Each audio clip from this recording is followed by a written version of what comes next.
Good evening. Good evening all, and welcome to this special side event on what works to achieve SDG 17 Partnership Pillar. Excellencies, distinguished guests, ladies and gentlemen, my name is Ambassador Agnes Chimbiri Molande, the permanent representative of Malawi to the United Nations. Let me welcome you to this event in the margins of the 2023 High-Level Political Forum. Allow me to extend my warm greetings to each of you gathered here today. You are honored to have the presence of an eminent panel as follows. Her Excellency Ms. Pilar Cancela, Head of Delegation and Secretary of State for International Cooperation from Spain. Her Excellency Ms. Giedra Bachitsite, Chancellor of the Government of Lithuania. Her Excellency Ms. Maria Inés Castillo, Minister of Social Development, Panama. And His Excellency Dr. Francis Kaikai, Minister of Planning and Economic Development from Sierra Leone. Honorable Sosten Gwengwe, Member of Parliament, Minister of Finance and Economic Affairs of Malawi. Mr. Stephen Collett, Deputy Vice Minister at the Ministry of Foreign Affairs, the Netherlands. And Dr. Adnan Khan, Chief Economist and Director for the Economics and Evaluation Directorate in the Foreign, Commonwealth and Development Office of the United Kingdom. It is my pleasure and privilege to preside over this event today as the key co-sponsor of the event. During proceedings, we will delve into the important topic of what works to achieve SDG 17, the partnership pillar. In only a short time, the coalition has undertaken great efforts to gather and analyze a substantial body of evidence on progress towards SDG 17. The scale and rigor of their work to date are truly impressive, and the results provide us with a solid foundation for our discussions here today.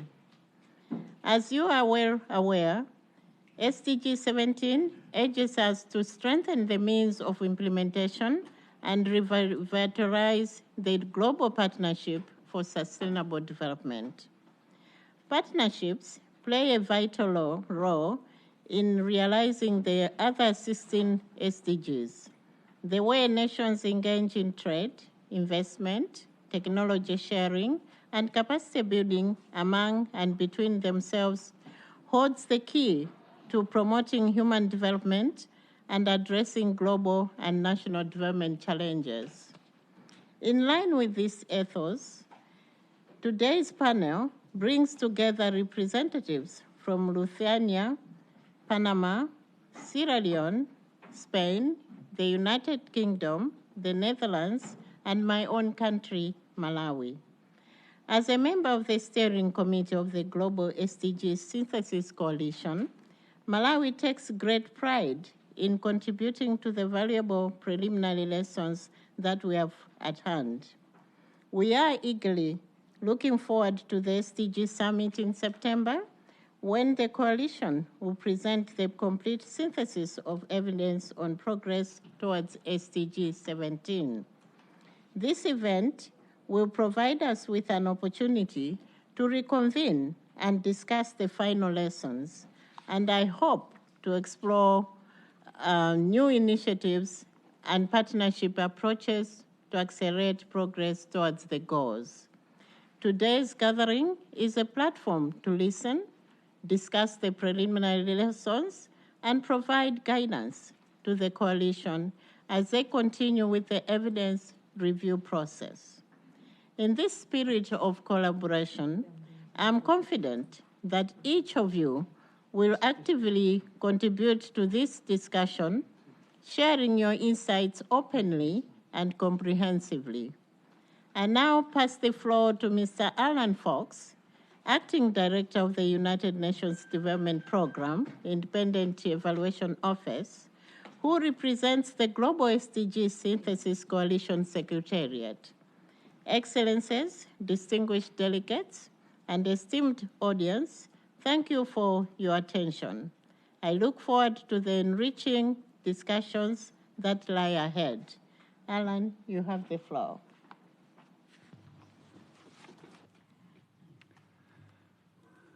So thank you, Ambassador Chimbiri Morande. And my appreciation also for the government of Malawi for agreeing to host this session this evening. Excellencies, distinguished delegates, colleagues, friends, good evening. Thank all of you for being here on a Monday evening in the midst of a very busy schedule of high-level political forum meetings. We are honored to have you here and very pleased that you have an interest in what we are working on in terms of the Global SDG Synthesis Coalition. So it's my great pleasure to briefly give you an opportunity to hear an overview of the coalition's objectives, progress to date, and expectations. First, allow me to put in context the work of the coalition. Through this effort, we seek to complement the work of UNDESA and other entities on where we stand, in fact, worldwide in terms of SDG fulfillment. As evaluators, our aim is not to identify where we are, but rather to discern what is working and why. This evening, we will be discussing initial findings from the first synthesis report, which is focused on partnerships in SDG17.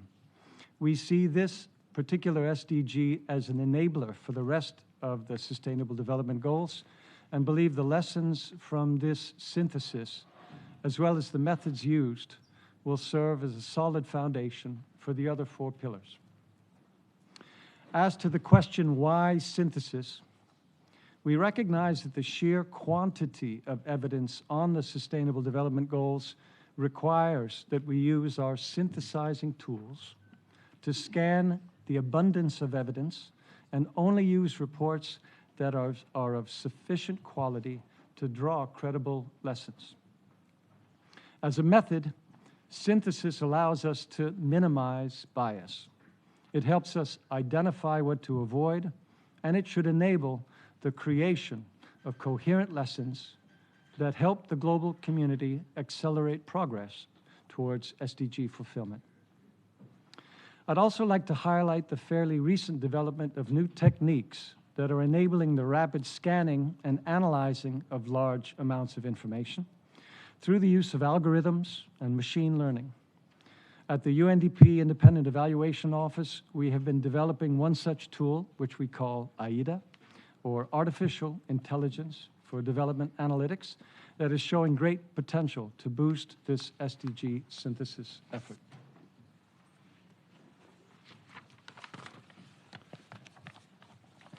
You may ask, why a coalition?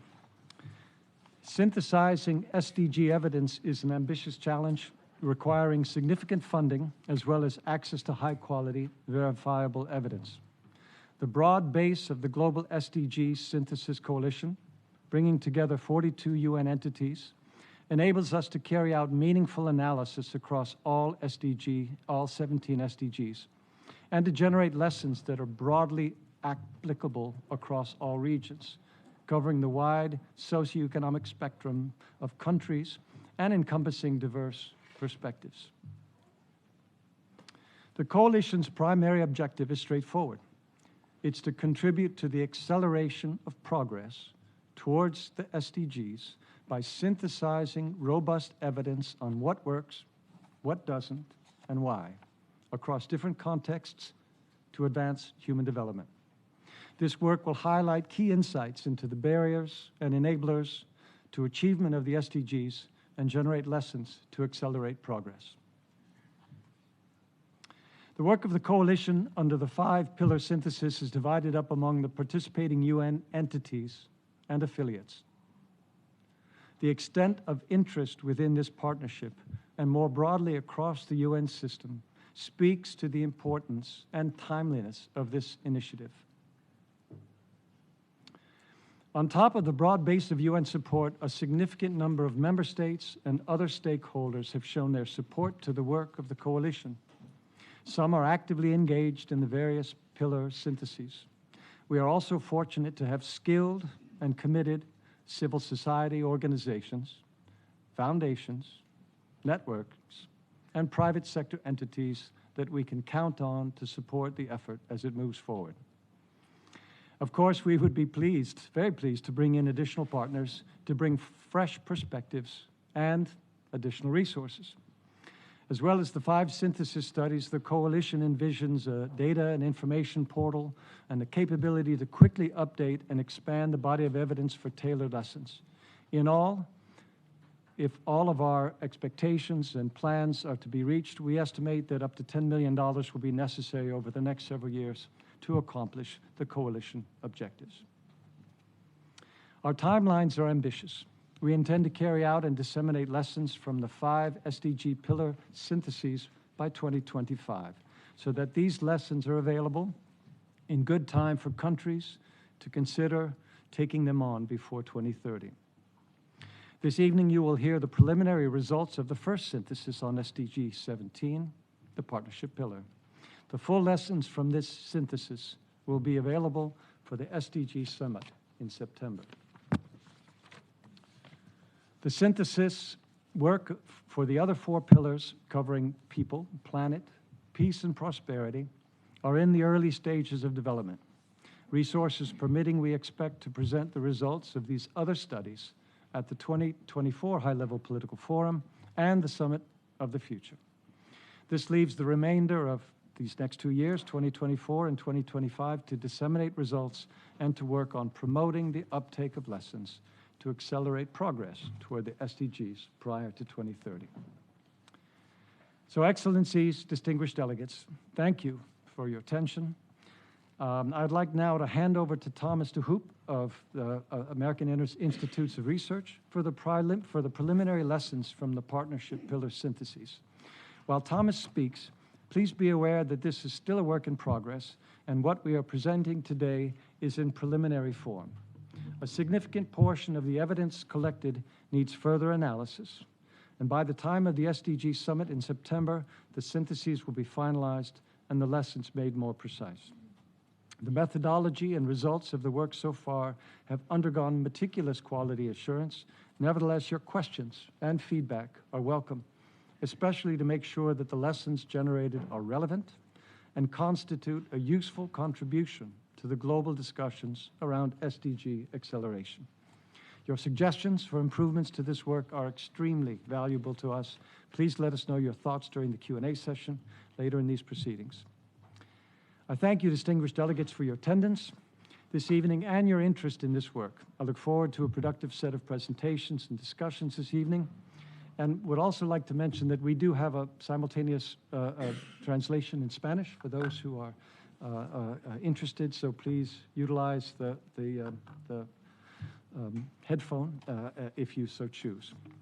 So at this point, let me go ahead and ask Thomas de Hoop to take the floor and discuss the initial SDG17 analysis and lessons. Thomas, the floor is yours. Thank you.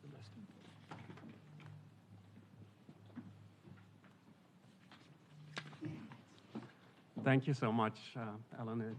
It's really a pleasure to be here. My name is Thomas de Hoop. I'm the team leader from the American Institutes for Research. I'm here with my colleague, Andy Coombs, a senior qualitative evidence synthesis specialist at AIR as well. It's really a pleasure to present preliminary results. I just want to highlight before I start that results are still in progress.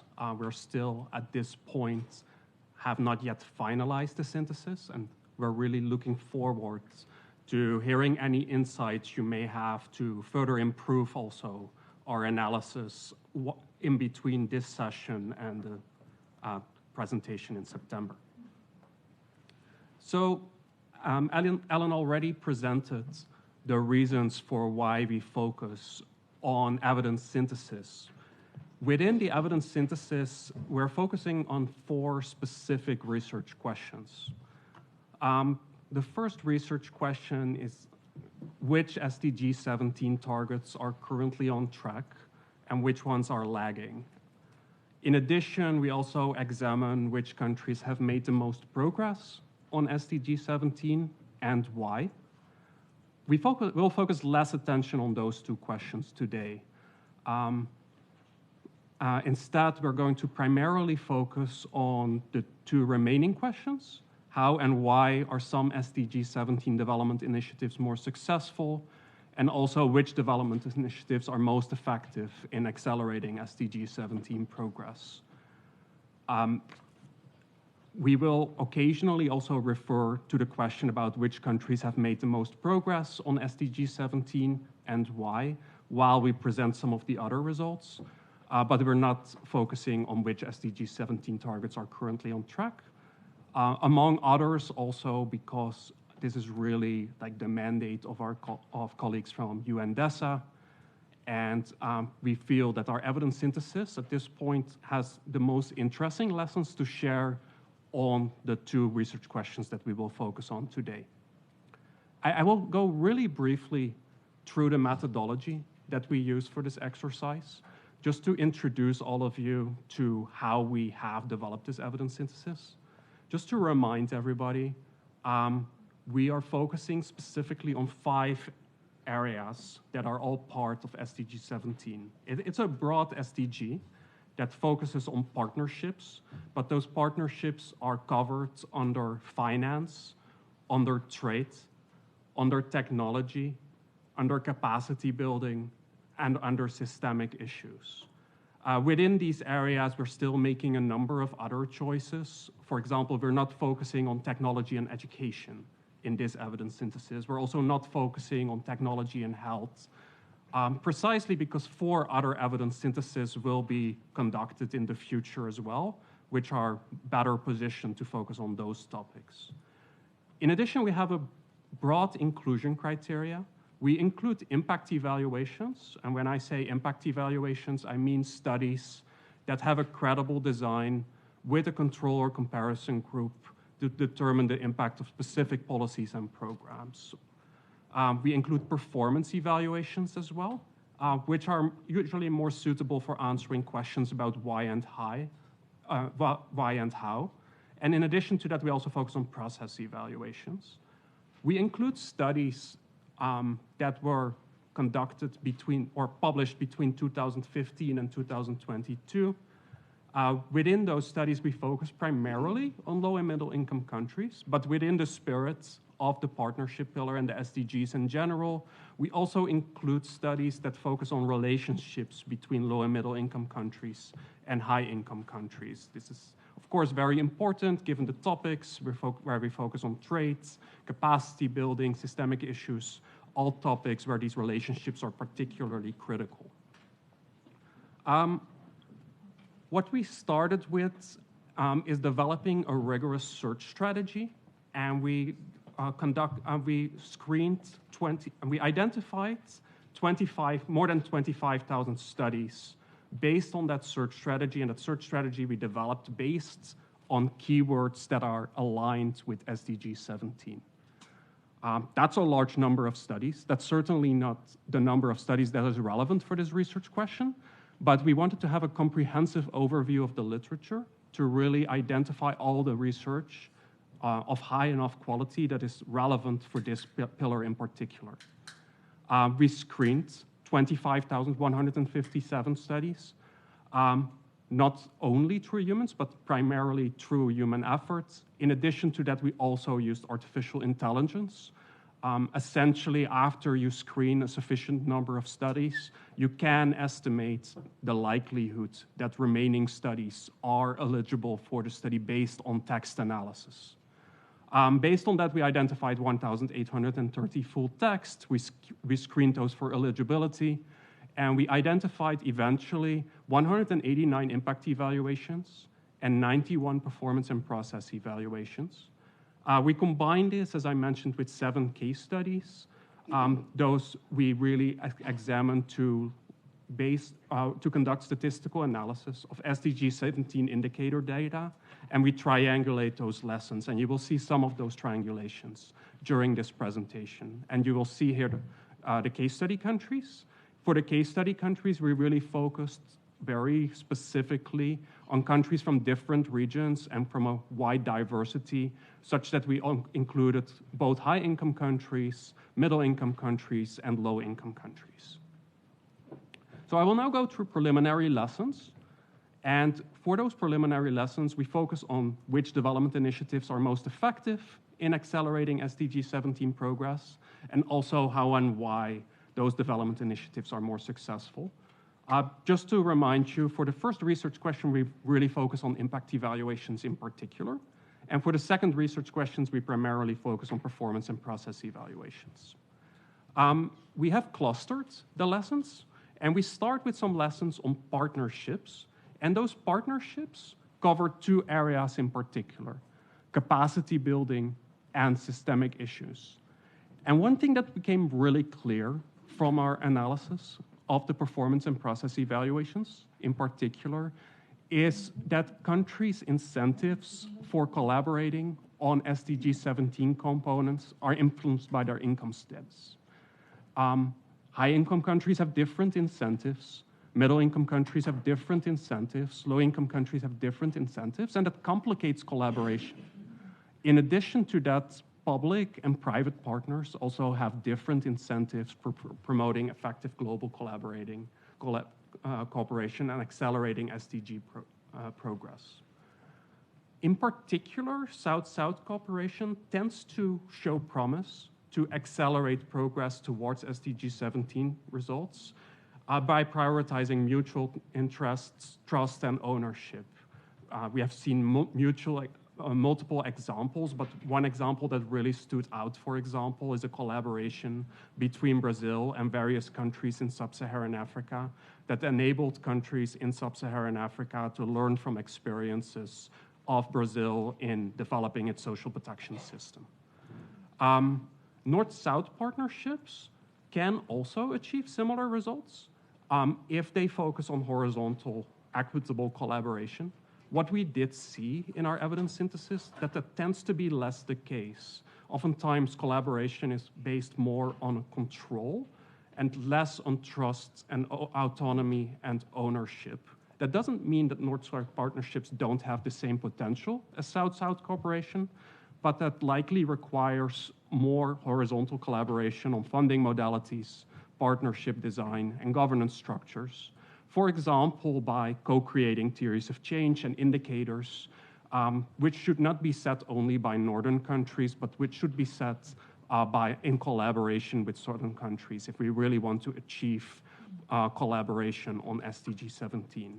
So prioritizing problem analysis and co-creating theories of change in particular can help partners with different incentives, the point from the first bullet point, to achieve results on SDG17 indicators. Specifically on trade, and we're moving here somewhat more to the impact evaluation lessons, what we see is that regional trade agreements tend to be more effective than export subsidies in increasing export values in middle-income countries. One important point to mention here is that specifically this lesson applies to middle-income countries. Regional trade agreements, there's insufficient evidence at this point in low-income countries to really generate major lesson about this topic.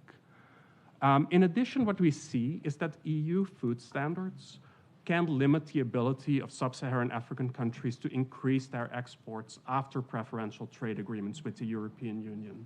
So even if those preferential trade agreements exist, some EU food standards are too stringent for African countries to adhere to, which tends to complicate the ability to increase exports after these preferential trade agreements. What we also see when we think about more global trade agreements, and specifically entry into the World Trade Organization, we see that it has a positive impact on the number of products traded, but not so much on the average volume of trade per product. So there's a really clear distinction here between like introducing new products and introducing the volume of existing traded products. Specifically on finance, we can make a clear connection with trade. We see, despite, of course, the fact that tariff reductions increase exports and innovation, they also result, at least in the short term, in significant reductions in government revenue. Many countries remain dependent on tariffs for their government revenue. We all know that currently there's a major debt crisis. So that begs the question, like, what needs to be done to actually like increase tax revenue? What we do see from the evidence as well is that a variety of programs, including tax reforms, community-based tax collection using different kinds of approaches, and VIT taxes can compensate for reductions in tariffs. And some studies even show that they can fully compensate for reductions on tariffs. And this happens both in low-income and middle-income settings, where, for example, community-based tax collection, for example, like happens more often in low-income countries, and VIT taxes happens more often in middle-income countries. Community-based tax collection can, for example, happen through like letting chiefs in the Democratic Republic of Congo help with tax collection.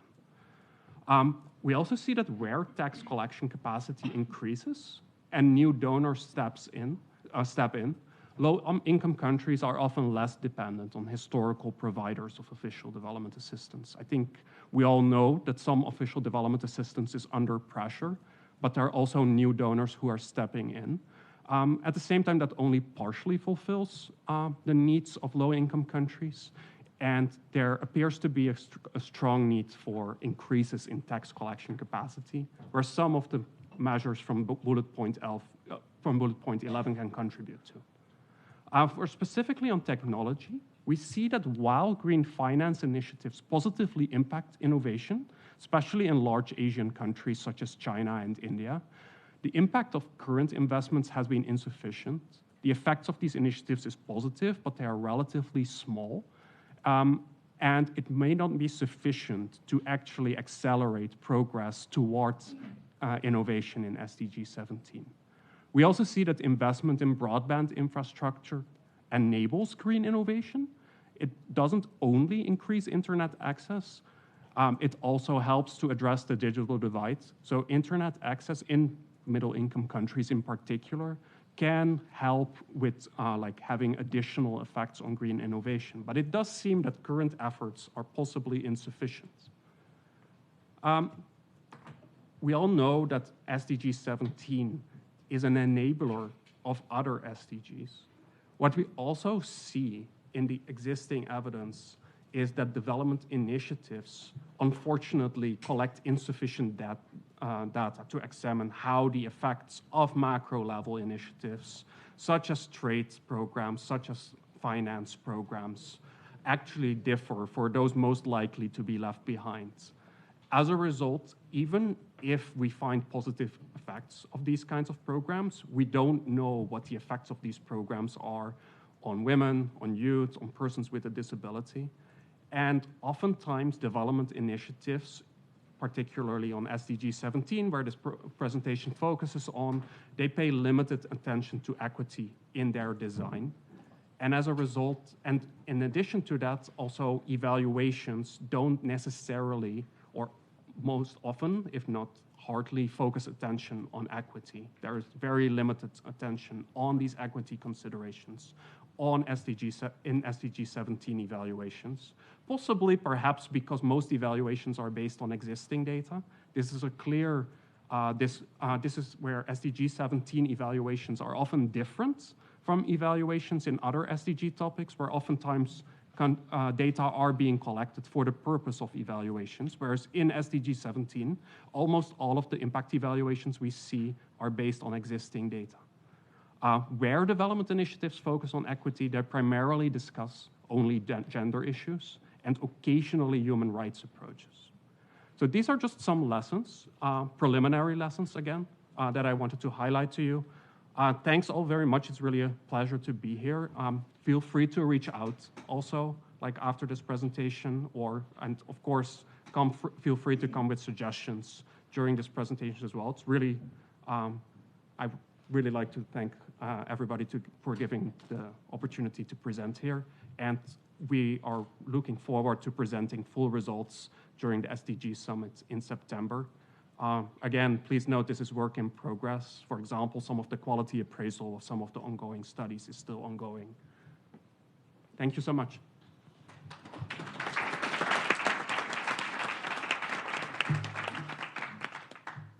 So, Thomas, thank you very much for the presentation. And on behalf of all of us, we appreciate the initial lessons that are coming out. We can consider it a teaser that will be more fully developed and a chance for us to talk even more directly on the variety of lessons when we have the SDG Summit in September. What we, of course, have found very interesting when we look at the lessons that are coming out is that some of them can strike all of us as logical. Oh, yeah, that makes sense. But what we are adding to it is a real depth of evidence behind it. Then we also have other issues that we know are important, but we can't capture it necessarily because the data is incomplete. And so when you see this type of a synthesis, you realize that what we're doing is putting information together based upon what we have available. And what we've asked Thomas and his team to do is also to be able to identify the gaps, which we think are going to be especially important, not only as we put together this synthesis work, but also we asked the team to look at the VNR effort and to look at some of the gaps in evidence that are coming out with that work. And so what we hope as a coalition is that we are able to bring some of this information to all of your attention. I have been asked to inform that when you are using your headphone, the English is on channel 1 and the Spanish is on channel 4. So please keep that in mind.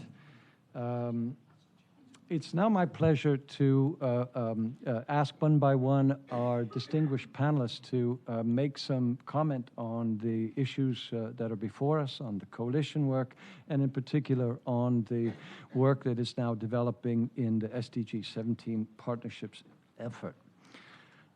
We have identified up to 5 minutes for each of you to speak. There is no penalty for not using all of that 5 minutes. But we will even give you sustained applause if you are short and interesting. And that is all of what we're trying to accomplish up here. But please, without further ado, let me invite Her Excellency Pilar Concela to get started first.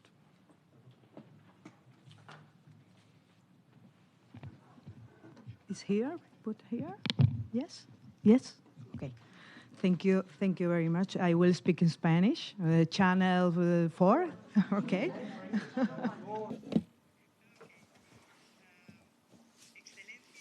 Excellencies, the Director of the Evaluation Office of the UNDP, it's a pleasure. Members of the Global Coalition for Synthesis of the SDGs, team of the American Institute for Investigation, ladies and gentlemen.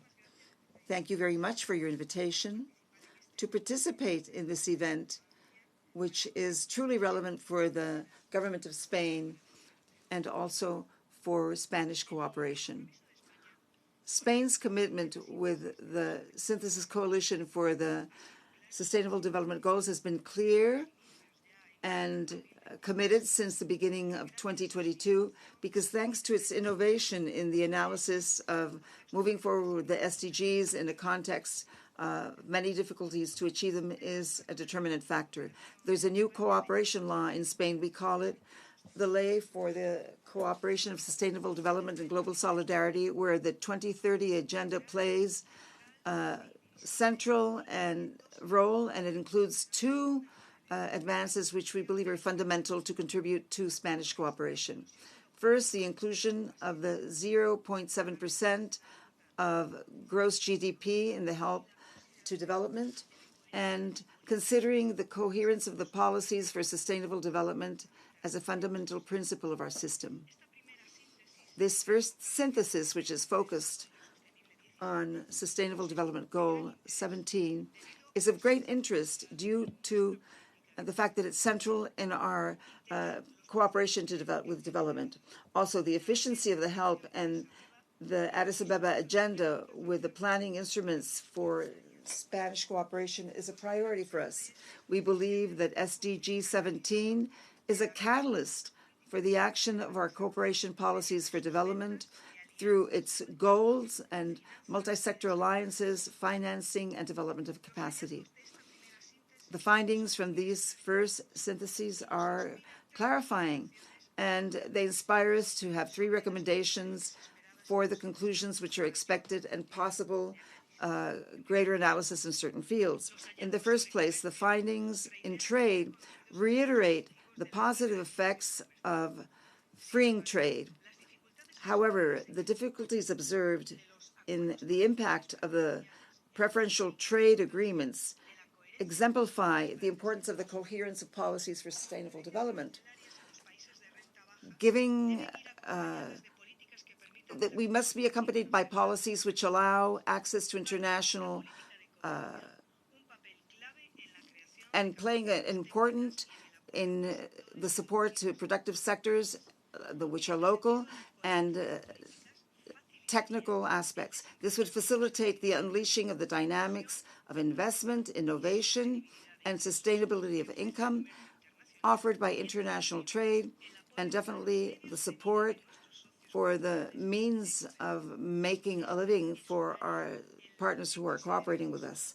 This is an area that we're considering where synthesis should perhaps investigate further. In the second place, as to financing, we hope that synthesis sheds some light on the efficiency of the official flows for help, especially at the qualitative level, where the multi-actor alliances are fundamental, guaranteeing that they're being channeled correctly to be efficient. Let me stress the importance of the role of dialogue with our partners in planning and the implementing of our cooperation strategies. Spain's cooperation through the framework of allied countries means that we are participating in opening a dialogue as the committee to help the SDGs has noted.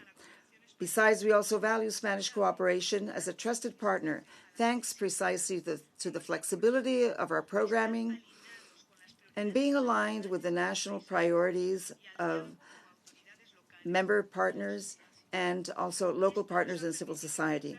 This has allowed us to stress several important administrative changes. However, the use of national systems also presents important challenges which are derived from the political and economic context and the administrative context of the partners whom we work with. In this regard, we hope that synthesis will help us to exemplify efficient ways of doing it and multi-actor participation. We value the findings on triangulation and South-South cooperation. These models guarantee equal power relationships on which the donor countries must base ourselves using technical and financial and stressing responsibility and learning. We are trying to support the South-South cooperation in Latin America and the Caribbean. Therefore, I would like to congratulate Synthesis for focusing on these issues, and I invite you to deepen our knowledge, basing ourselves on the standards.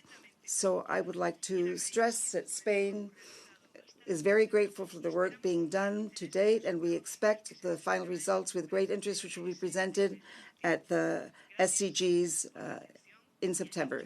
Thank you, and I'll see you there in September.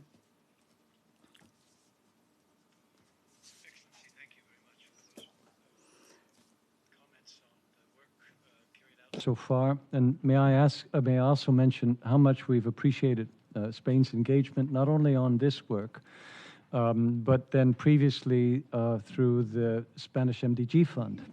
So you are long-time providers of support and expertise on this effort of getting us organized globally in terms of these different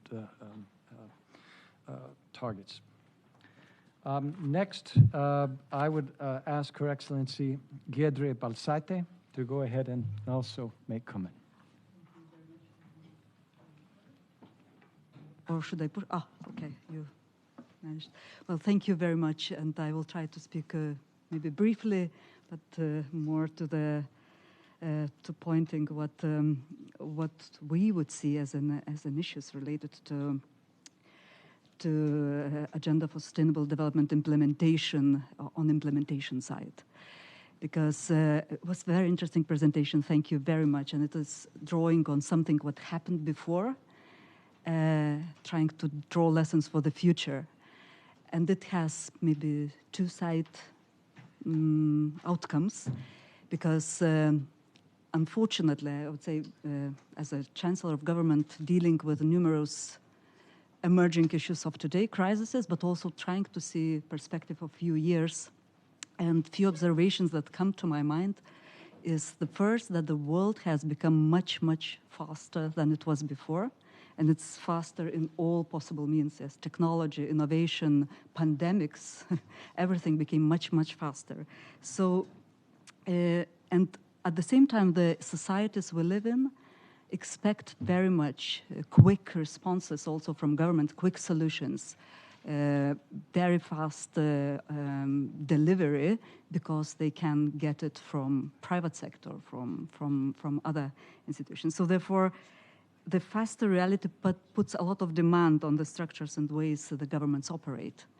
And it is not excluded, any government cannot be excluded, of course, in this regard. So, and for example, like 2008, we had the global financial crisis. We were dealing with lots of emerging issues at that time. And at that time, I remember our government was asking to provide not annual, but quarterly reports by statistics department. And at that time, it was like almost real-time data, like quarterly reports, because we needed to make decisions based on something much more new, much more current than it was, something which happened a year ago. And when we talk about regular statistics, of course, a year, 2 years ago, or analysis of something what happened in the past, that is maybe very interesting, but the reality, current reality, shows that the change might be very, very fast. So we can check against past, but not necessarily it gives us insights what we should do in the future. So, and as an example, COVID times, the government, of course, was getting daily reports, yes, like a real-time data reports, how many vaccinations we made, how many citizens got sick, how many beds are occupied, so we can manage and manage our work related to pandemics. So we all know that unlikely the world go back to old new normal. In this case, it would be old slow. It will be fast as this, and every government will have to be well equipped to make good decisions at right time. And we're talking evidence-based, so basically data-based. And so it brings me to another point which I wanted to make, that of course many countries got into endeavor of digitization, and of course with a purpose to provide better services to their citizens and having more efficient institutions or more efficient tax collections and everything like that. But very few still see that this digitization has this very positive side effect, is data, real-time data, which we have to learn to employ in order to make decisions of today for the future, because it's data from today, not from last year, 2 years, or even not from the last quarter. And it allows us also to more identify where the problem, where the issue is. When you were bringing this question, what are our problems, why we're not achieving one or another objective, is very rarely we actually able to indicate where exactly the problem is, because we lack this data or evidence or whatever that helps us to identify where we have the issue. And so with data, with real-time data, of course, and analyzed in complexity, it allows us to really, it helps us to indicate when we know which issue we want to solve, where exactly this, whether data supports this, our indication or suggestion that we have this issue to solve. So therefore, you know, it allows us to dismiss fake problems and also to prioritize maybe better. But it's not only this. By employing the data, we of course can monitor the progress against it because it's real time. So we won't need to wait 2 years to see whether we achieved one or another objective, but how we progress day to day or month by month, you know, whether if we get a real good indicators for our objectives, you know, and we just decide that this is where we want to go, we can measure whether we're getting to that direction, not as a result, but as a process. So the data-driven governance is precisely what we are talking about. Why I'm talking about this data-driven things is precisely because in Lithuania we changed completely the way our statistics department operate. We have a platform, a volunteer technology-based platform, which allows us to integrate all data from all public sector, not only public, also private in some regard, electricity company, energy companies, telecommunications, and etc. And so in this regard, you can analyze really phenomena using all this data, which is also from registries, from tax, from social security. You can really indicate where the problem is, where the children, 5th grade pupils, you know, who are lagging behind in results of education, have any pattern, I don't know, from family, from geographic location, from anything else.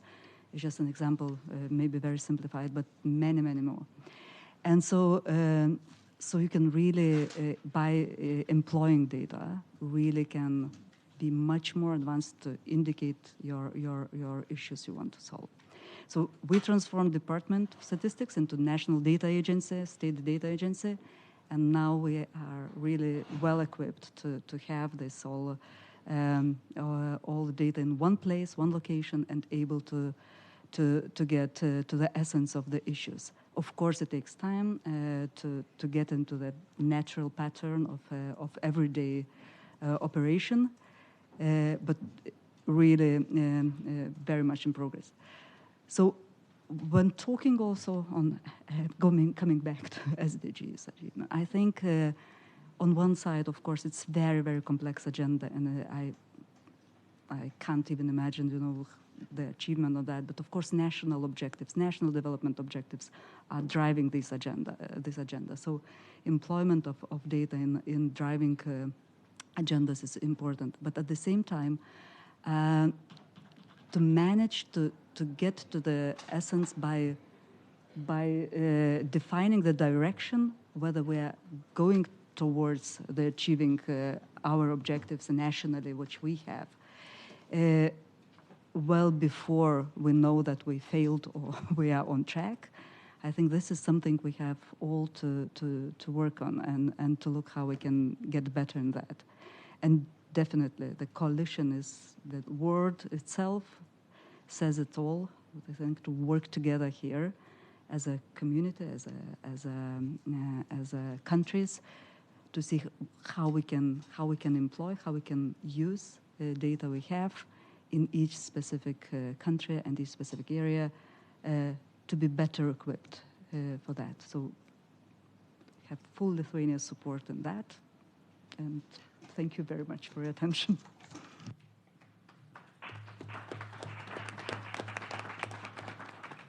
No, Gidre, thank you very much for the presentation, and of course also for reminding us that we are in a new and different time now, where the pace of information gathering has changed, and what we deal with that, and how we are able to translate into more rapid and better policy change is clearly what we are in the business of trying to do. Let me now turn to Her Excellency Maria Inés Castillo from Panama, please. Gracias. Buenas noches. Thank you. Good evening. All protocol respected, and I'll begin by once again thanking you for the opportunity that you have given Panama to participate in this Global SDG Coalition to share experience, not only on behalf of our country, but representing the Latin American region. Thank you so much for your presentation and congratulations.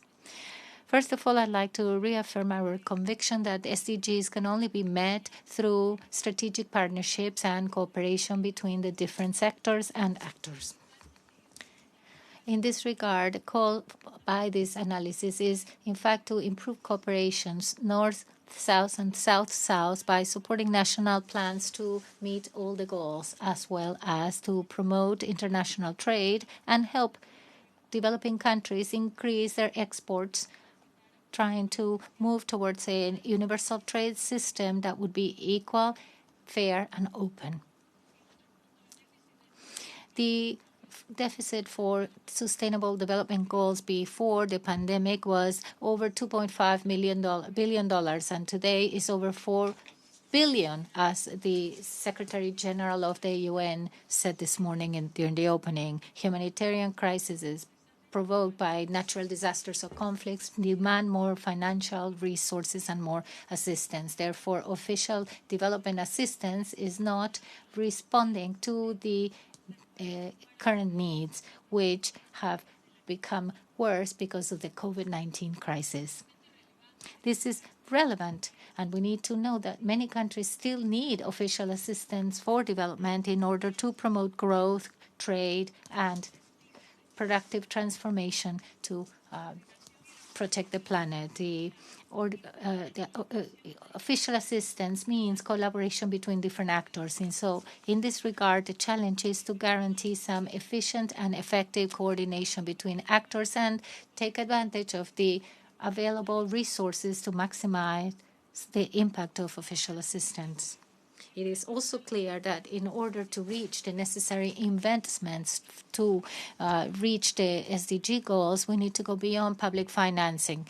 Private capital flow is key so that our countries could advance in the building of well-being for all its people while we take care of our planets. Along these lines, it's essential to develop innovative financing mechanisms for the 2030 agenda. Thematic agendas are good mechanisms to give resources from company to these SDGs as long as this is based on solid evidence. The world is more interconnected today. Therefore, to improve access to technology and knowledge is another way to share ideas and promote innovation, which is a challenge that is relevant for countries that are in developing countries, such as the countries that are part of Latin America and the Caribbean.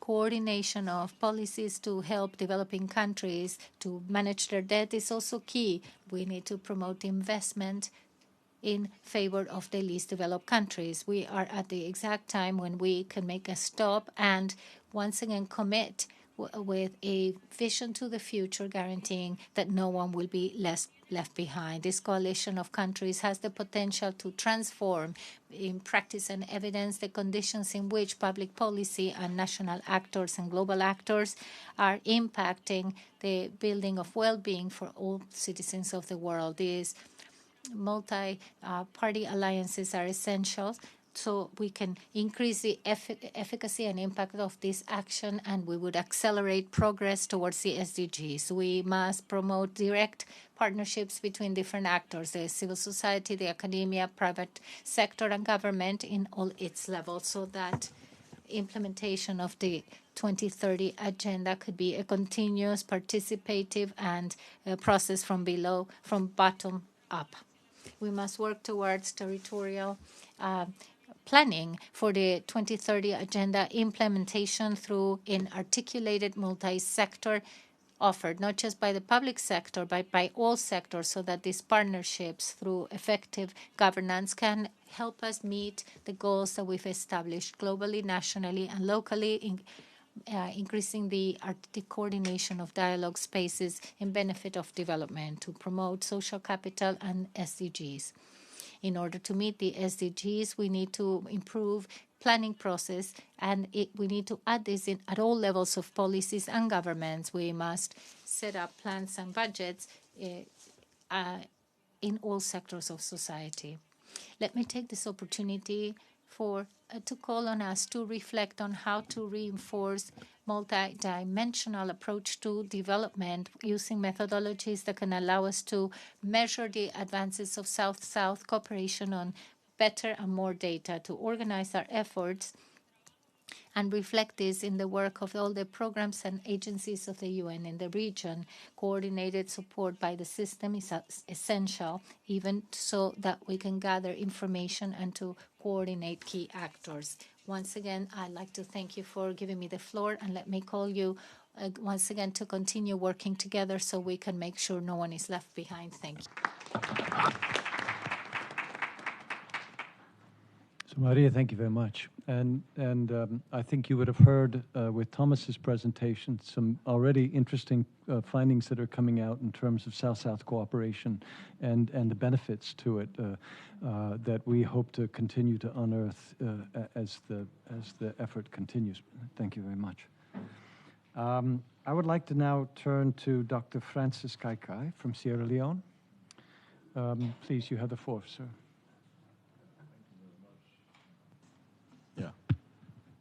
Thank you very much. Let me start by thanking the steering committee of the Global SDG Synthesis Coalition for organizing this event to discuss a summary of evidence of progress made in the implementation of the SDG17 and global partnership to drive the 2030 agenda. Indeed, the coalition is a laudable initiative with a great potential to plug critical gaps in the global development decision-making process. It is particularly crucial in the SDGs era and beyond, learning from the drawbacks in the management of evaluative information during the MDGs. We did not have this kind of instrument before, but this is all a sign of progress. And midway into the implementation of the SDGs, the contribution of the coalition's work could not have been more critical, especially given its current focus on SDG 17, at a time when most key stakeholders are calling for accelerated partnership action amid multiple global crises. I want to thank Dr. Hoop, for the preliminary findings and lessons. They are really very interesting, and I tend to agree with some of the very tentative conclusions, especially on partnership, on finance, on technology and equity. I mean, most of the examples given are really spot on. And how I wish Sierra Leone was part of this coalition much earlier so that we'll be able to participate in this and understand a little bit more. And we have challenges with data, generally, data issues. And I believe that being part of the coalition will be very helpful at some stage, something to consider that I will really recommend strongly to join others so that we can work on this. And back home, we're also trying to set up, an SDG monitoring platform somehow that will bring together all key players on SDGs in the country. We are at a very preliminary stage in this, and I think, I will urge that we try to forge some link here, because I can see some benefits also. Trying to understand what is going on in the other countries to make sure we are part of this. Also, just if I reflect on some of the challenges we see from our own side, our own perspective generally, and I think for most countries, that are still fragile in many ways, fragile economies, not very strong, still aid dependent, and so on. There are many issues that we are still grappling with. A major challenge we face with the SDGs is inadequate funding, for example, for effectively implementing our integrated national financing framework, which presents an enormous opportunity to mobilize the required financing for the SDGs. And the INFF, as we call it, the Integrated National Financing Framework, is an invaluable platform that pulls together analytical and operational thoughts on inducing capital flows for the SDGs, a viable partnership platform that holds great promise to propel SDG actions with multiple financing options if the requisite project funding can be secured, which, remains a challenge for us. We also have inadequate governance, technology, and underutilization of available innovation, including digital solutions, in the mobilization of domestic resources. We have a large informal sector still in our own settings, and we have large business resistance to the use of automation mechanisms and general policies in mobilizing state revenue.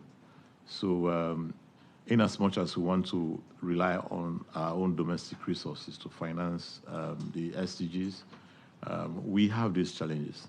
And how we, we unlock the potential there, I think, it's a challenge we are facing currently in the area of finance. Additionally, like in many other countries, especially LDCs, especially those that are resource-rich, like certainly with many minerals, we grapple with the challenge of illicit financial flows that cannot be curbed effectively without cross-border and international cooperation and addressing the root causes, such as corruption. How do we measure this? How do we bring this into an evaluation model, to make sure that we bring it to the full knowledge of decision makers? Because if we are to really accelerate implementation of the SDGs, this is a major area we need to plug in internationally. And because nationally it's very difficult for small countries to really tackle those kinds of things. So how does an evaluation model, from this coalition help, to really throw more light on the issue and what more we can do really, to make sure we can tackle the issue of illicit flows, which is really a challenge for us. There are constraints to unleashing the financial potential of the general population, including the rural economy. We have a large rural economy, and we try to also somehow integrate the rural economy through legal, policy, and operational means, and so on, to make sure we extend financial opportunities also to rural areas, because we know they have a lot of potential. So how we do that is also important. In trying to do, in order to do this so that we can also generate the funds that we require. We also have limited energy and ICT infrastructure constraints, access to the internet. It's reasonable in the urban settings, but then in most rural settings, it's still a problem. How do we make sure we can unleash that potential that exists there? And of course, I go back to where I started, the need for data. And, if we work on the data issues, the data needs, the data analytics, and so on, I think that will help also in unleashing a lot to help in this business of trying to generate resources for development. Now, in order to, as we move towards the summit, I think these are areas we need to really think about very seriously. And I'm happy that we have, this kind of synthesis approach, to this whole problem. And I think we need to see how best to assist countries with less resources. Countries that are really in a fragile state. How do we bring them on board? How do we make sure that they really fully participate? And how do we make sure, they create, we have the data necessary, at least the minimum set of data necessary to evaluate their own performance. I think these are really critical areas, which I think will be really very helpful. and which I think are really very important. And I mean, we can discuss this further, especially the integrated national financing framework. It's a very important issue for us because we've identified many areas of actually generating the finances, but then we need support. I mean, in terms of you know, how we can generate more interests, more investments in those areas, and to make sure we can unlock the potential for financing. So I want to thank you very much. It's a bit relatively new, but I believe that as time goes on, I mean, we'll be able to understand precisely where we are headed with this. I mean, and if we are able to participate also in the Synthesis Coalition. So I want to thank you very much for the opportunity. Thank you.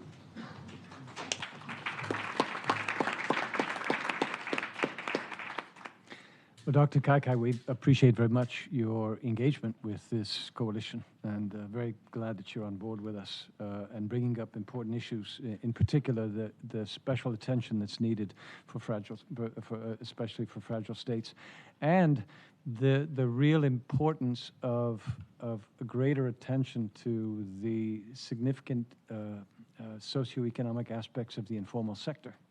That very often we are not paying enough attention to when we have economic analysis, and we know in many countries it's such a significant and important part of the consideration. So thank you. Next, please, if I could ask Dr. Sostin Gwengwe from Malawi to go ahead and present. Thank you, sir. Thank you, Ambassador Agnes Molande. Director Fox, Excellencies, ladies and gentlemen, good evening. Allow me first and foremost to express my gratitude to the organizers for extending an invitation to the Republic of Malawi to this very important event. This event does provide an exceptional opportunity for all of us to discuss and champion the useful lessons and strategies that can help us accelerate the achievement of SDGs.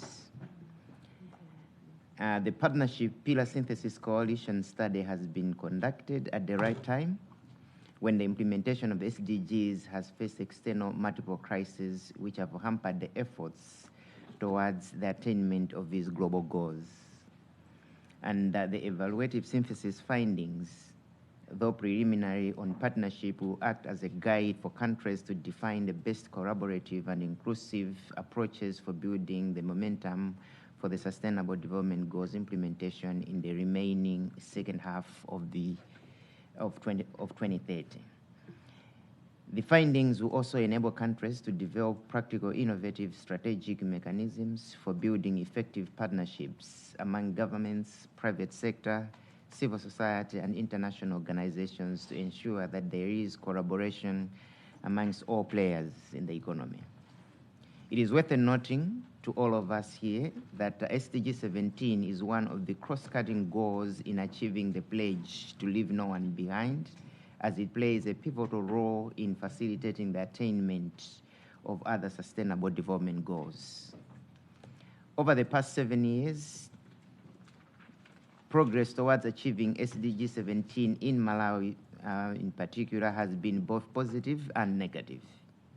On the positive side, there has been some progress in attaining data sustainability, knowledge sharing, and cooperation for access to science, technology, and innovation, promotion of sustainable technologies, increase in exports, enhanced policy coherence for sustainable development, and the encouragement of effective partnerships. If you allow me to shed a little bit more light on attaining debt sustainability, Malawi has been able to develop a debt sustainability strategy that is guiding the country in making decisions on debt management. And on knowledge sharing and cooperation for access to science, technology, and innovation, Malawi has been able to develop a national research agenda that focuses on science, technology, and innovation as a catalyst for development. And on the promotion of sustainable technologies to developing countries, with the help of the UNDP Malawi has been able to implement an innovation challenge fund, which helps to award and incentivize innovation, thereby promoting locally grown technologies, most especially on the younger people.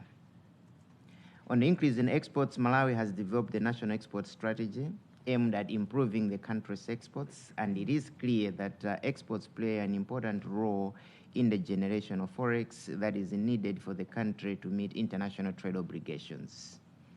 And on the enhancement of policy coherence for sustainable development, upon completion of developing the Malawi Vision 2063, the country has now embarked on aligning sector policies to the Malawi 2063, and this will ensure that there is synergy in the implementation of activities under the National Development Plan. Despite these positive developments, challenges and gaps still exist in fully realizing the potential of SDG 17, and specifically, financing for development remains a major challenge, and as has been alluded to by speakers before me. And this is a general problem in low-income countries, Malawi inclusive, and there is need to call upon assistance from development countries to redefine the financing architecture of the SDGs, just to make sure that not only do we leave no one behind, but we also don't leave any country behind.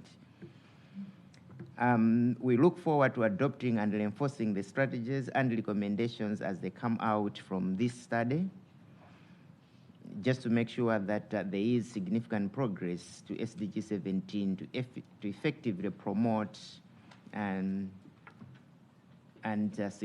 significance of the reliable data and verifiable evidence, which will assist us in identifying the national policy commitments which will be presented during the upcoming SDG Summit next month. And allow me, Ambassador and Director, to also mention that there should be a mechanism beyond this interface for coalition members to continue interfacing and giving feedback, enriching the study and the report, that as we move towards September 2023, we should be able to come up with a report that is more conclusive, that is more encompassing, and most importantly, inclusive to all the needs of member coalition countries. Thank you very much.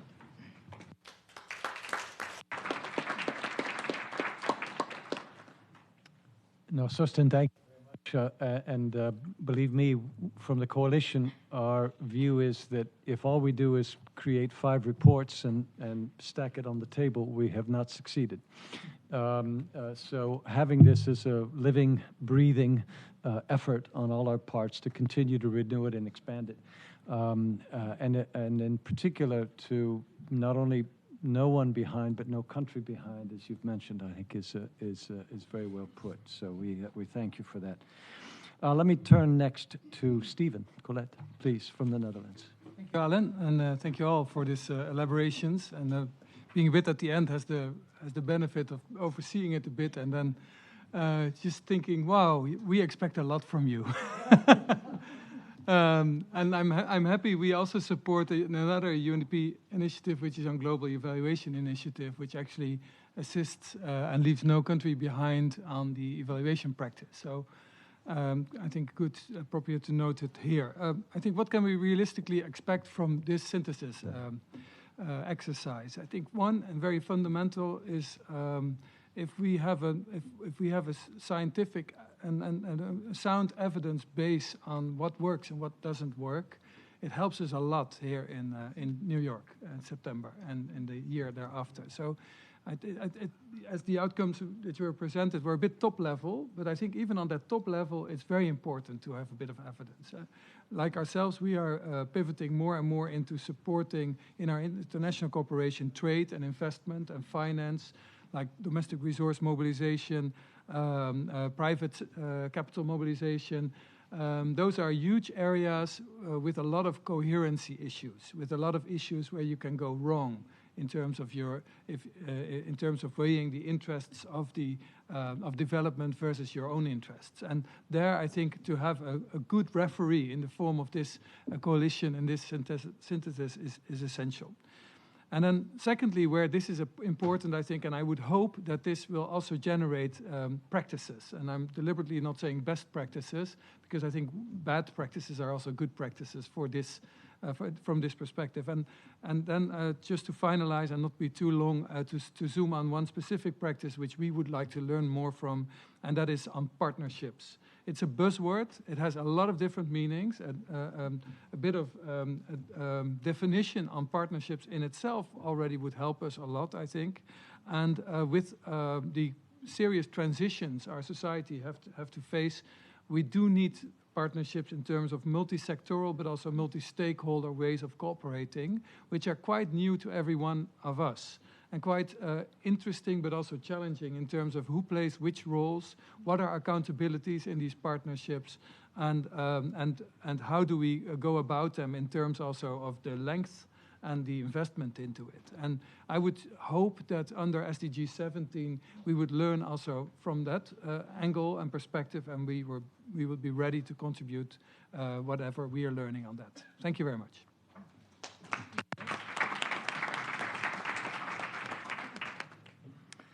Stephen, thank you. Of course, thank you for mentioning the Global Evaluation Initiative, which my office is a co-chair of, together with the World Bank, and we do see a real interesting connection to that work and what we're doing here. Yes, what we heard today was top-level discussion, but I think in this type of a forum, that's the best we can do in terms of elaboration of initial lessons. But believe me, as we develop this, we do hope to drill down and give you all a very real set of information that we can use in our respective countries. So thank you. Last but not least, Dr. Khan, would you take the floor? Thank you. So on behalf of the UK, we strongly support this achievement of SDGs and support the work of this group in particular. I think the key question is, how do we achieve the SDGs, why we are stuck, and what are the key enablers that will allow us to achieve those? And let me mention very quickly 4 things.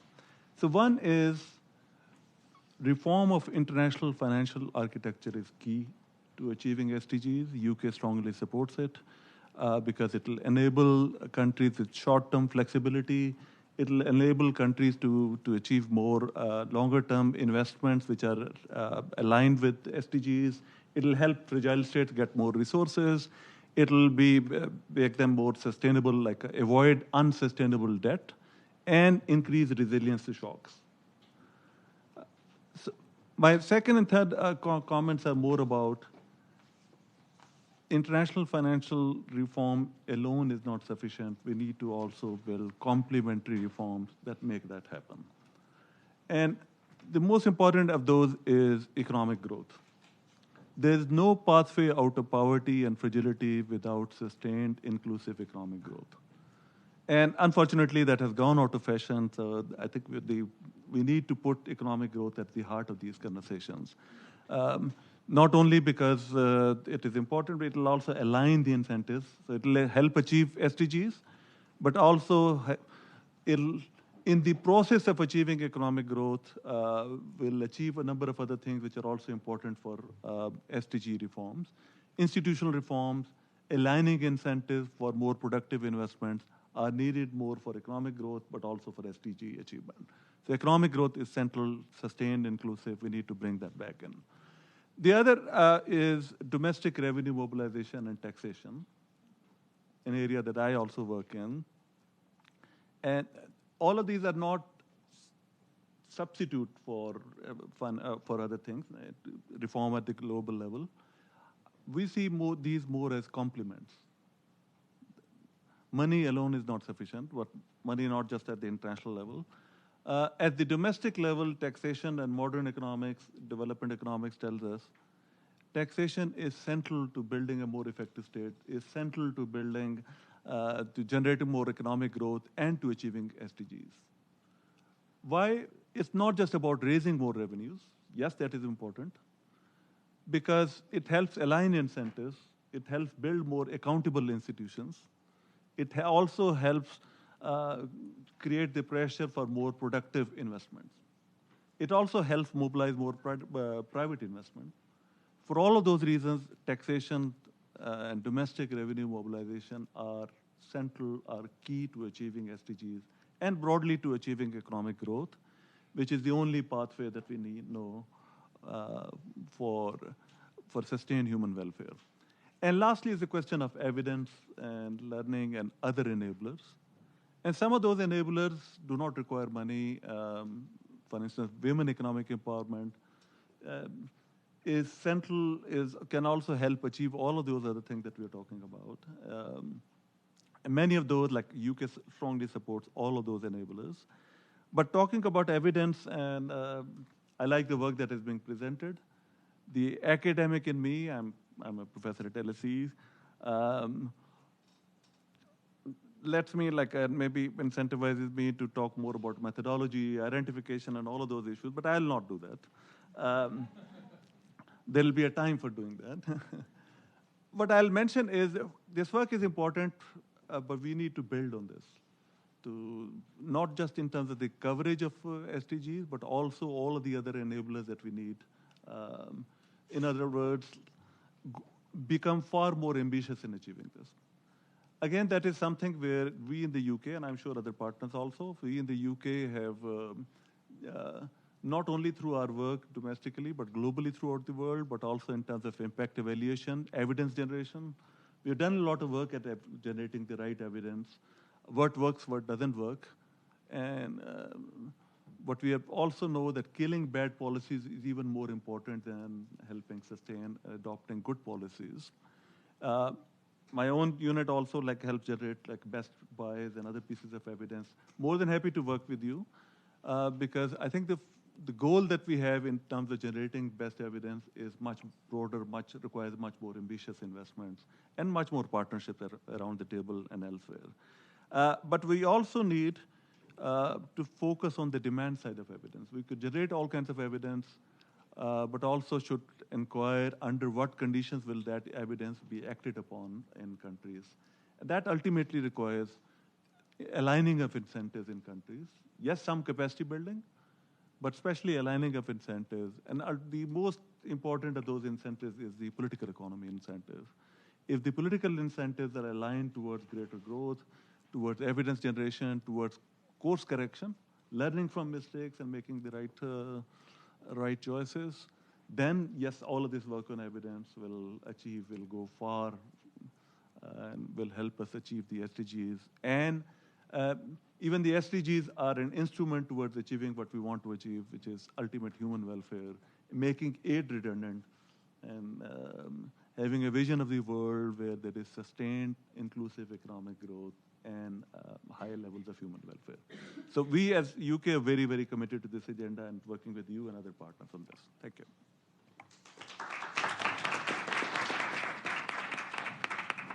So Adnan, thank you very much for those remarks, and of course for bringing us into the centrality of economic development that will lift these SDG boats, if you will, but also the very important sense that you can have great evidence, but if no one takes it up and does anything with it, then it just becomes more interesting facts to wonder about. So the effort that we certainly think about all the time here is how we develop this information in a way that it's then useful to the governments that are involved, and of course to the UN agencies that are involved. So thank you for that.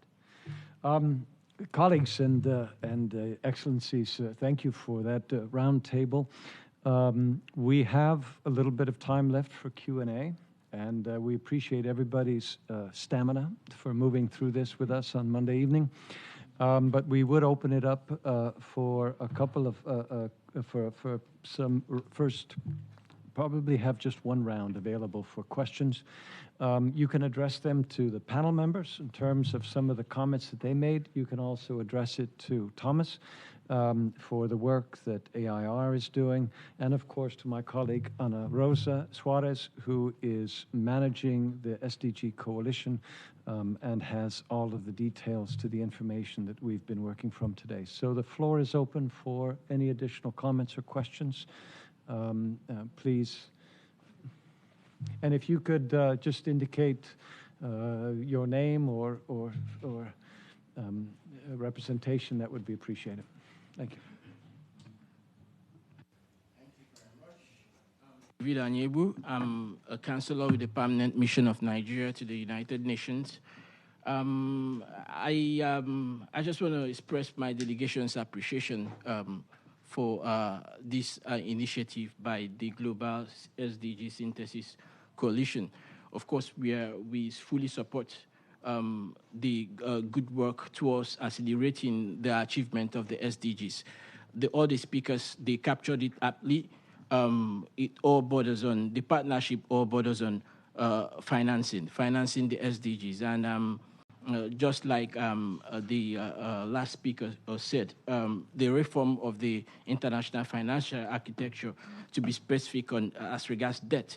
Oftentimes, we hear that developing countries are not providing the enabling environment for investments to thrive. But actually, in reality, from our perspective, we are doing quite a lot in that direction. Just to bring it to the fore, just recently, I did mention in one of the platforms where I spoke about the tax resolution, which we brought to the fore as well, courtesy of the African group. And just a few days ago, we signed an executive order on tax. You know, because oftentimes when you talk about having an international tax convention, the impression the multinational corporations have is that, you know, it's not in their favor. We signed those executive orders to curb double taxation. So when the importance of having the convention, an international convention on tax, is also to check the excesses of double taxation, and at the same time salvage their African economy and most developing countries' economy from being shortchanged. So these are critical areas blocking the financial leakage, such that the African and developing countries will be able to fully recover and key into the recovery and recovery scheme for the SDGs. Also, as regards economy, within our confines, we've done a lot in intra-African trade, trying to push the African Continental Free Trade Agreement. Just last quarter, we closed at $842.6 billion naira, which is about $1.1 trillion. That figure might not be taken seriously, but when you juxtapose the fact that if you give the requisite support to local production, we could do better, this becomes useful. So these are avenues. Illicit financial flows we had from 2016 till December 2022, we had 8,957 convictions. But then again, we lost 21.62 trillion naira, which is about, in the last 15 years, which is about the annual budget for this year. That tells you the impact of corruption and illicit finances leaving the country, leaving our country. So we need that collaboration to check these excesses, especially well, I'm going to stop here because of time, but most importantly, when we have the discussion on illicit finances, we don't even discuss the interest accruing, the length of time it takes, and the interest accruing. So these are areas, conversations that we need to have in order to check the excesses and empower African countries to meet up with the implementation of the SDGs. Thank you very much for this insightful platform. Cheers.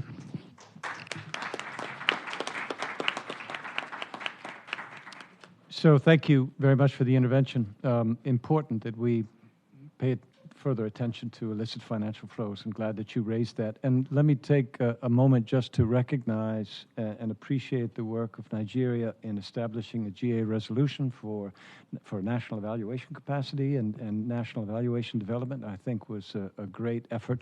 We as evaluators really appreciate your leadership in terms of making that happen. So thank you very much. Sir. Much. Let me join my other colleagues, my minister, for actually initiating this idea of synthesizing and trying to raise the resources necessary for our SDG. Well, whatever we are doing in trying to actually accelerate the implementation of the SDG. I'm of the opinion that we need to look into this debt crisis, which actually is being, we are overburdened with it. I mean, it's not easy. Whatever resources, whatever method you use to raise resources, as long as we are not able to raise our resources necessary for our development, it's going to be very difficult for us.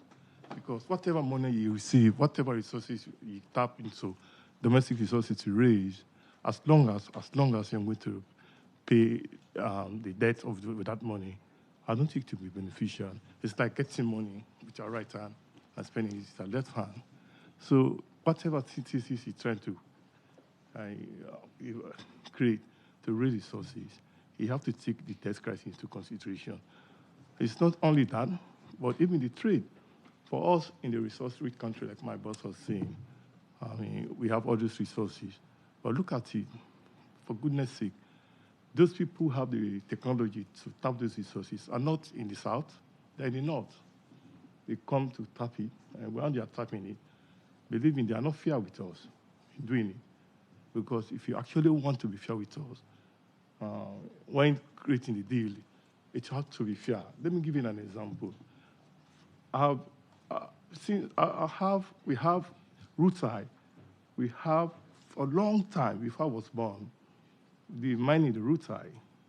But believe you me, when they are mining those resources, even the dirt, they take it away. They take it away. We are not getting benefits. We are not getting the benefit necessary for us to raise the resources we need.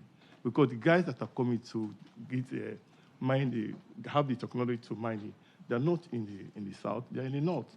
So if actually they are interested for us to raise the resources needed for us, they should at least try to give us some leeway and give us the technology to mine those resources we need.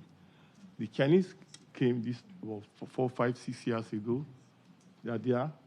But believe me, look at it. Then the iron ore they are mining, even the dirt, they take it all away. So it's like you're not getting it. You're not getting the resources needed from those resources. So if you're partnering with the people of the north, the countries of the north, they should be fair with us so that they say, okay, these people don't have the technology, but let's actually use our technology to mine those resources to the benefit of all of us. But if you are mining those resources to just benefit the few people, those people who have the resources, it's not fair. So whatever we are talking about, getting synthesis to raise resources, let's look into the trade. Let's look into the debt crisis. Because the resources we have all go. Whatever resources we raise, we pay our debt crisis. Why can't you guys look at it this way? I know they will never do it to actually wipe the debt now. But at least going forward, at least let it be concessional or debt interest-free loan so that we have some relief and get the resources we need. Thank you so much. You bring up a very, very important point. Now, thank you for that presentation. We've, in the financial aspects within SDG 17, unsustainable debt clearly is one that's very important. And I want to turn to Thomas to see, he made a little bit of discussion on that in the lessons that he presented earlier, but I'll ask him now to take the floor to perhaps elaborate a little bit more on some of the debt information that's coming to the fore within this analysis. Yeah, thank you so much. It's really a critical issue. I think we can all agree on that.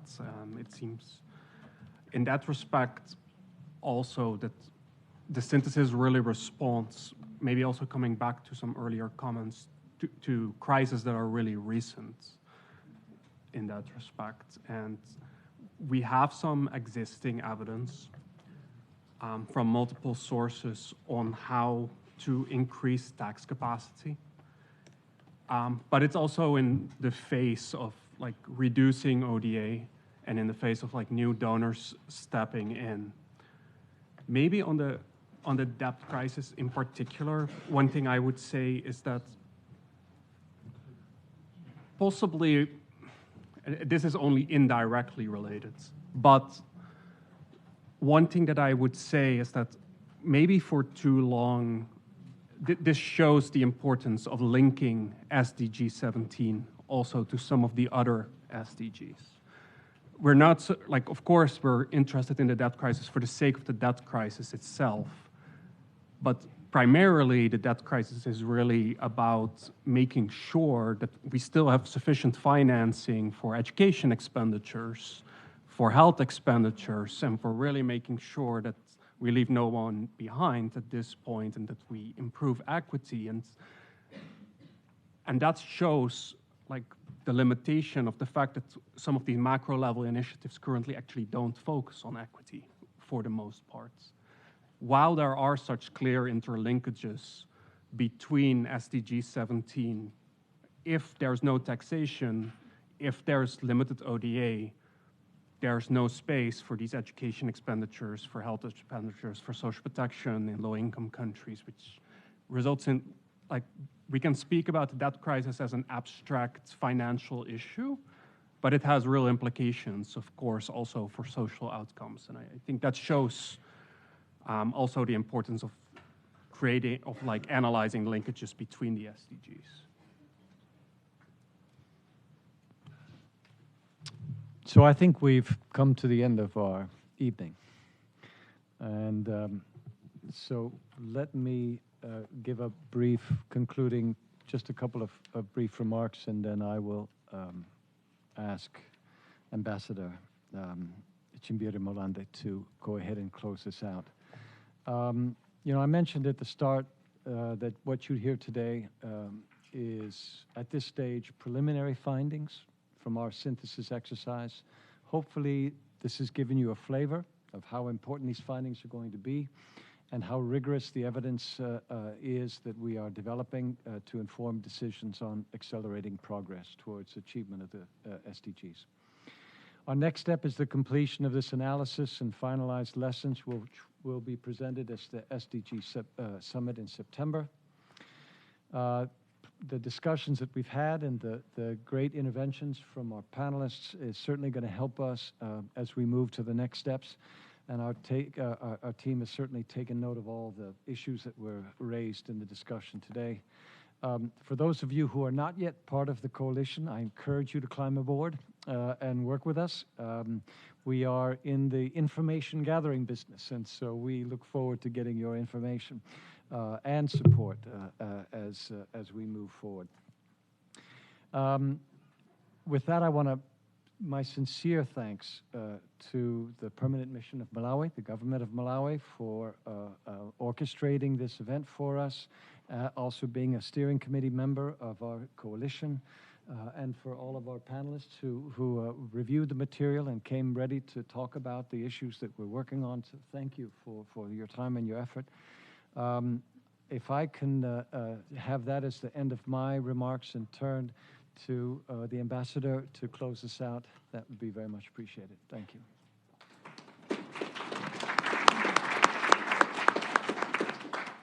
Thank you so much, Alan, for your moderation.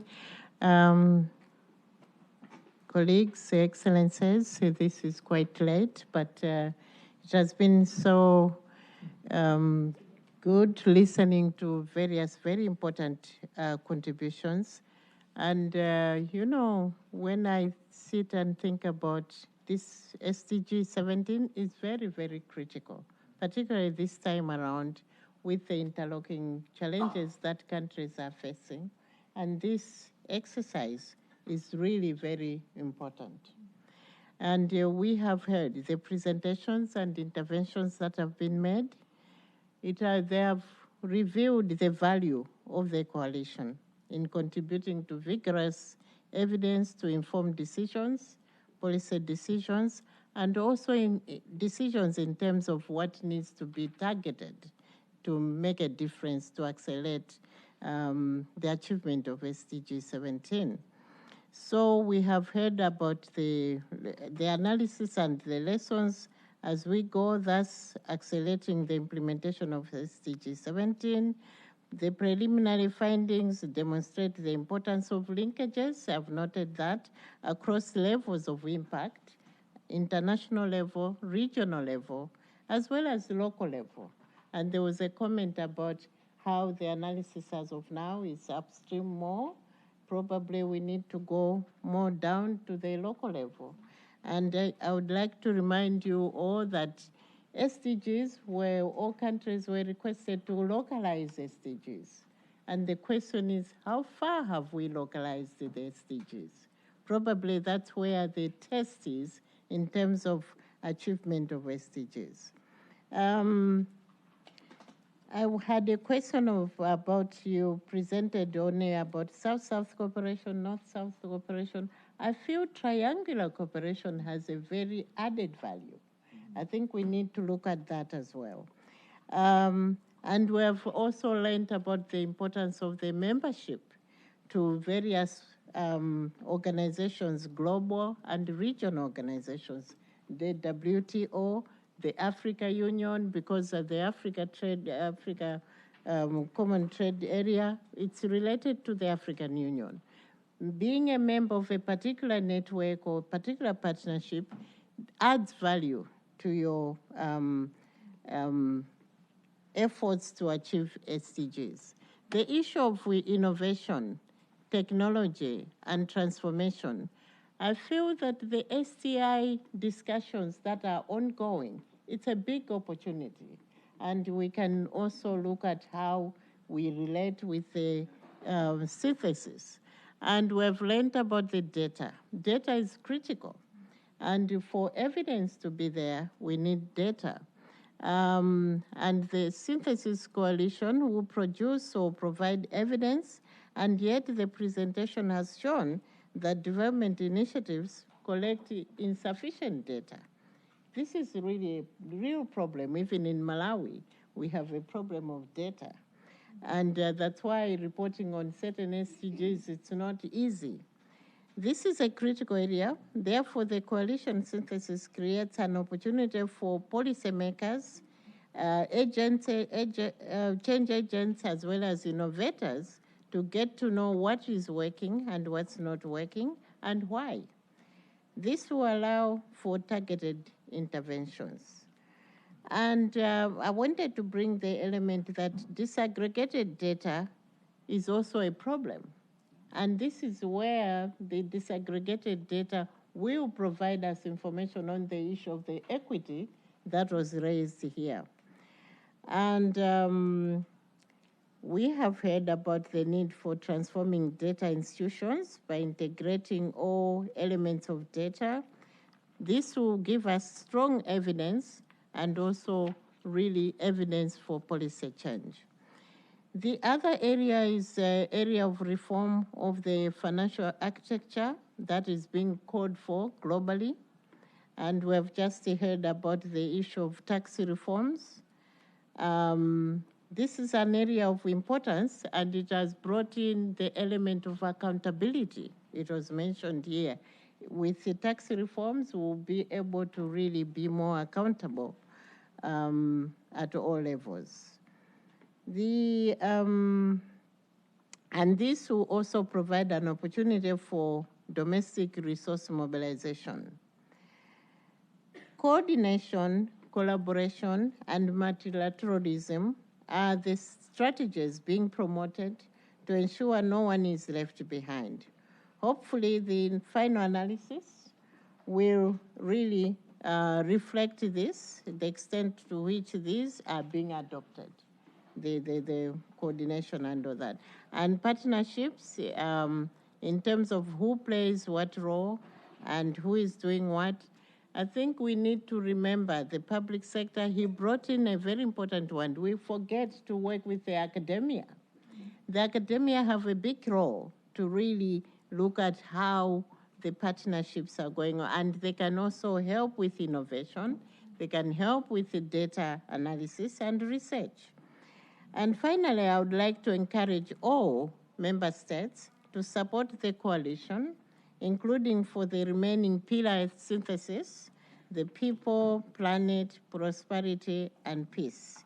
And I would like to thank you finally, the moderator, presenters, the main presenter, the panelists, and all of you participants for being here and for your contributions. I thank you so much.